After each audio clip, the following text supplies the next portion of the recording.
का सिद्धांत धरती पर लागू हुआ और आज तक सभी लोगों ने इसको स्वीकार किया। जितने लोगों को प्रभु मिले, भगवान मिले, परमात्मा मिले, सबने देखो गुरु की ही महिमा गाई है। किसी को जड़ चीजों से कभी ईश्वर नहीं मिला। अब हम लोग तो जड़ पूजा में धीरे धीरे इतना ज्ञान फैल गया कि अब देखो ये जड़ पूजा प्रारंभ हो गई। जड़ उस वस्तु चीज को कहते हैं जिसके पास देखने के लिए आंख नहीं, सुनने के लिए कान नहीं, बोलने के लिए जुबान न हो, इस वस्तु और चीज को जड़ कहा जाता। जैसे पेड़ पौधे, जंगल, पानी, पत्थर, इनके पास न देखने के लिए आंख, न सुनने के लिए कान, न बोलने के लिए जबान। अब इनके सामने आप दिन भर रोते रहो, ये आपकी आवाज़ सुने? किसी पेड़ के सामने खड़े होकर कहो हमको अंग्रेजी पढ़ा दो और दिन भर खड़े रहो, वो आपको ABCD नहीं पढ़ा पाएंगे। ये तो मास्टर ही पढ़ाएगा। अंग्रेजी पढ़नी तो अंग्रेजी वाला मास्टर, आपको साइंस पढ़नी है तो साइंस वाला मास्टर। अब आप कहो पेड़ पौधे हमको ज्ञान दे देंगे, कहा गुरु बिन होई न ज्ञान। बिना गुरु की कभी कोई ज्ञान होता है? इसलिए हर जगह गुरु की महिमा बयान की गई।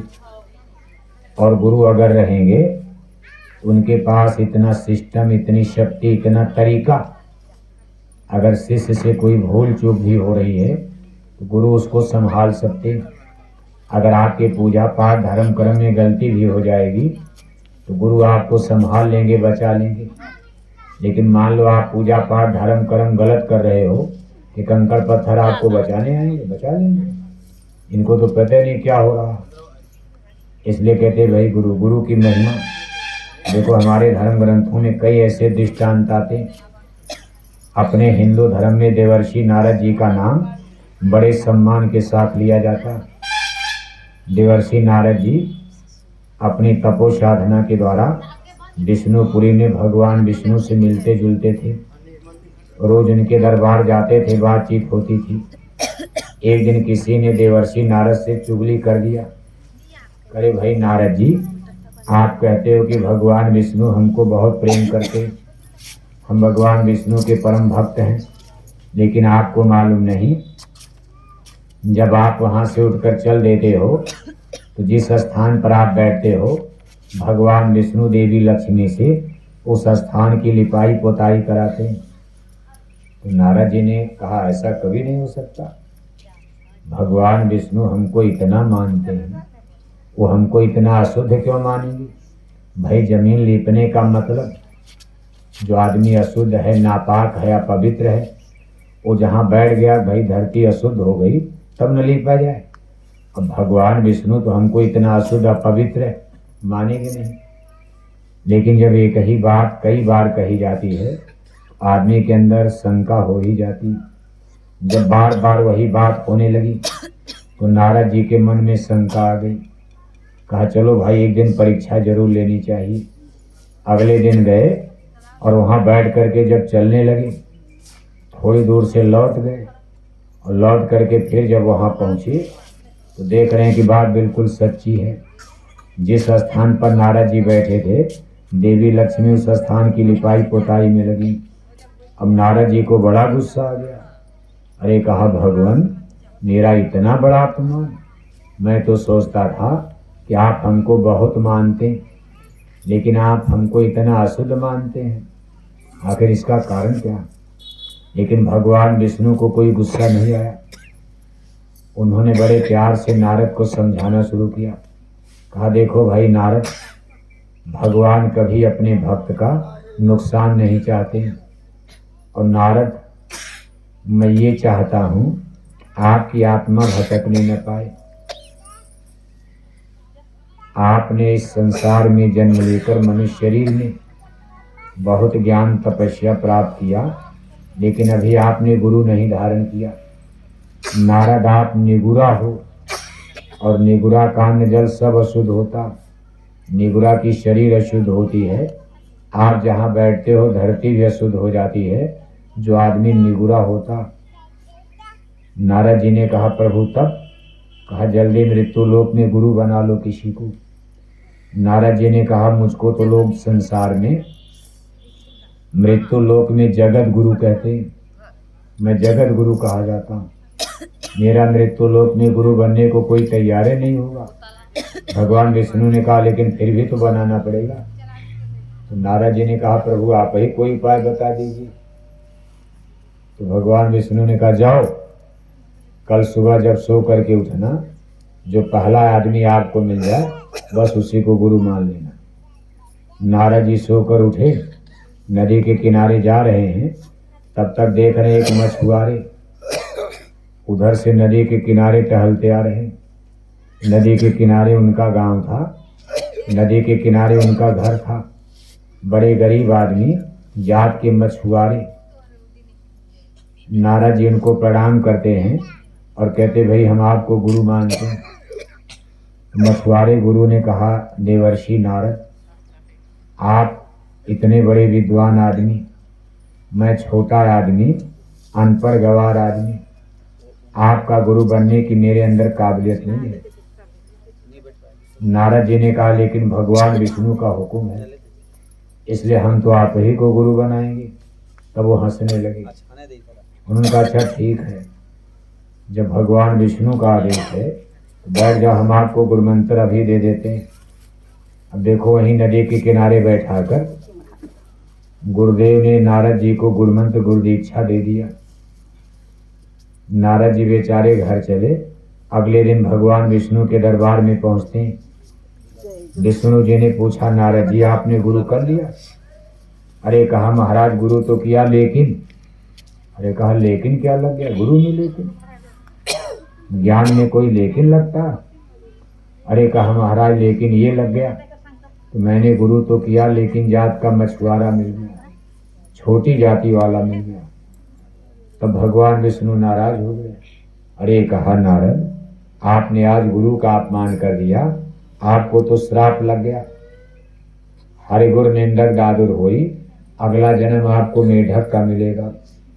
अब नारद जी बेकारे घबरा गए। अरे कहा प्रभु त्राहिमाम त्राहिमाम, मेरी रक्षा करो मेरी रक्षा करो, हुई प्रभु मुझे माफ करो। भगवान विष्णु कहते नारद अब आपको कोई नहीं माफ कर सकता। कभी हर रूठे तो ठौर है और गुरु रूठे नहीं ठौर। कबीर हरि के रूठते गुरु के सरने जाओ, और कह कबीर गुरु रूठ गए तो हरि नहीं बने शहर। अगर भगवान नाराज हो गए थोड़ी देर के लिए गुरु बचा लेंगे, और अगर कहीं गुरु का अपमान हो गया कोई देवी देवता भगवान रक्षा नहीं कर सकते। अब ऐसा नियम बनाया, ऐसा नहीं कि भगवान कोई छोटे मोटे या गुरु बड़े हो गए, लेकिन इस मृत्यु लोक का नियम है, क्योंकि गुरु भगवान में कोई अंतर नहीं होता। ये उसी तरह से होता है जैसे बिजली का तार, अंदर अंदर आप देखते हो अब बिजली कहाँ बनती है, लेकिन तारों के द्वारा बिजली आपके घर में आती, बल्ब जलता। अंदर अंदर इसका संबंध कितनी दूर जुड़ा हुआ, बिजली बनती कहाँ है और तारों के द्वारा आपके घर में बल्ब में जल रही मशीनें चलाती। अब बाहर से आप छूते हो पता नहीं चलता, लेकिन रबड़ की खोल को काट कर हटाओ, नंगे तार को छू दो तो बिजली 1 सेकंड में आपका खून पी जाएगी। लेकिन ऊपर से रबड़ की खोल चढ़ी रहती है तो बिजली की शक्ति का पता नहीं चलता। अब आपने मान लो उसी तार में एक और बगल वाले घर में उसी तार में अपना तार जोड़ दिया, उसके भी घर में बिजली पहुंच गई। फिर अगले घर वाले ने अपना तार उसके घर के तार में जोड़ दिया, उसके भी घर में बिजली पहुंच गई, वहां भी प्रकाश होता। इसी तरह गुरु अंदर अंदर इस हाड़ मांसी शरीर में, इसको आप रबड़ की खोल समझ लो। बाहर से तो संतों की शक्ति पता नहीं चलती है, लेकिन ये बिजली की तरह से अंदर अंदर खुद परमात्मा से जुड़े होते हैं, बल्कि परमात्मा ही होते। जैसे सूरज से किरणियां निकलकर शाम को फिर सूरज में चली जाती, जैसे दरिया में सागर में यानी पानी की लहरें उठती हैं फिर पानी में समा जाती, जैसे पुष्प से फूल से सुगंधी की लहरें निकलती, फूल वहाँ रखा है और आपको यहाँ खुशबू आती। इसी तरह से संत जन इस संसार में वही परम पिता परमेश्वर जीवों को जगाने के लिए, अंदर अंदर इस ज्ञान के प्रकाश तार से जोड़ने के लिए।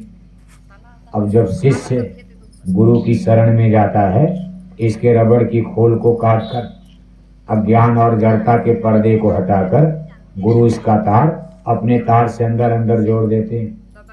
और गुरु का तार कहाँ जुड़ा है? परमात्मा से। गुरु का तार कहाँ जुड़ा है? परमात्मा। उसी को संत कहते हैं, जिसका तार परमात्मा से जुड़ा हो। केवल तिलक टीका लगाने से नहीं।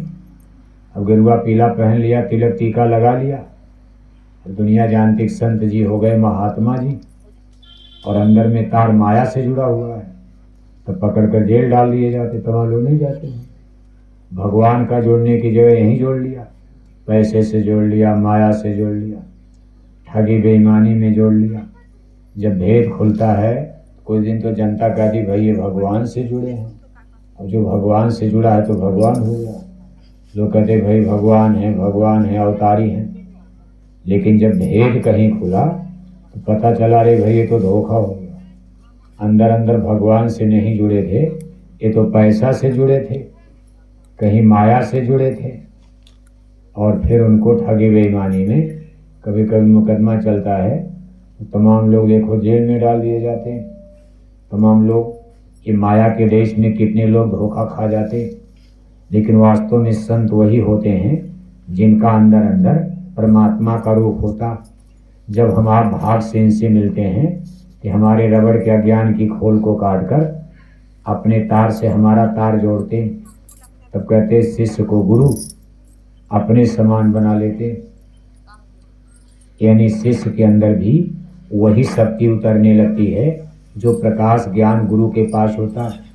जैसे कोई मास्टर अपने शिष्य को जब अंग्रेजी पढ़ाता है, यही सोचता है कि जितनी अंग्रेजी मुझको आती है मेरा शिष्य उतनी अंग्रेजी ये भी जान जाए, और उतना बता देता। अब यह है कि सबके भाग्य अलग अलग होते हैं। कोई बढ़िया जान जाता है। मास्टर तो एक ही विद्या सबको पढ़ाते हैं, एक ही मास्टर, अनेक जाति के अनेक धर्म के बच्चे एक ही कमरे में बैठकर पढ़ते हैं। मास्टर एक ही है और एक ही विद्या पढ़ाता है। कोई फर्स्ट पास होता है, कोई फेल हो जाता है, कोई सेकंड पास होता है, कोई पढ़कर कलेक्टर बन जाता है, और कोई चपरासी नहीं बन पाता। अब इसमें मास्टर का दोष नहीं दिया जा सकता। ये अपने पूर्व जन्म के प्रारब्ध और कर्म सब मिलाकर के कर्म प्रधान विश्व रच रखा। हमारे पूर्व जन्म के संस्कार, अगर ब्रेन माइंड दिमाग का बर्तन कोई बच्चा छोटा ही लेकर पैदा हुआ है, इसमें कितना दूध भरा जाएगा बताओ, कितना ज्ञान भरा जाएगा। जिसका बर्तन ही छोटा, जैसे किसी का बर्तन 2 लीटर का है, अब उसमें आप 5 लीटर दूध भरोगे तो 3 लीटर तो नीचे गिर जाएगा, बचेगा तो 2 ही लीटर। और किसी का बर्तन 10 लीटर का है, उसमें 5 लीटर डालोगे तो 5 लीटर के बाद भी अभी 5 लीटर उसमें भरा जा सकता। इसी तरह ब्रेन माइंड दिमाग, ये देखो दोनों आंखों के बीच में जहां हमारी स्पिरिट आत्मा सिचुएटेड है, यही ब्रेन माइंड दिमाग का पॉइंट प्लेस, यानी यहाँ इसका मुकाम अड्डा बना हुआ। आत्मा की शक्ति से ये ब्रेन माइंड दिमाग काम करता। अब आत्मा पर पूर्व जन्म के पाप के बादल आ गए तो हमारे ब्रेन माइंड दिमाग को प्रकाश चेतन शक्ति कम मिलती। तो मानव का जन्म तो मिलता है, लेकिन लोग कहते भाई बड़ा बुद्धू आदमी है, आत्मा में कोई कमी नहीं, आत्मा तो बराबर है। ईश्वर अंश जीव अविनाशी, ये फर्क देखो ब्रेन माइंड दिमाग का हो जाता, आदमी के वर्ग बन जाते। लोग कहते भाई बड़ा चतुर चालाक है, इसमें जात नहीं। गरीब जात के भी बच्चे देखो कितने फास्ट होते, और बड़े घर में धनी मानी बच्चे, उनके पास न पैसे की कमी है न उनके पास सोर्स की कमी है, लेकिन एक बड़ा आदमी अपने बेटे को इंजीनियर नहीं बना पाता। कितनों पैसा खर्च करो, कितनों बढ़िया स्कूल में भेजो, कितनों बढ़िया टीचर ट्यूटर मास्टर पढ़ावें, लेकिन कोई गारंटी नहीं है कि पैसे के बल पर ही कोई अपने लड़के को कलेक्टर बना देगा, इंजीनियर या डॉक्टर बना देगा, प्रोफेसर बना देगा। और कभी कभी आप देखते हो गरीब बच्चे, गांव वाले चंदा चुटकी देकर कोई दयालु आदमी उसको पढ़ा देता है,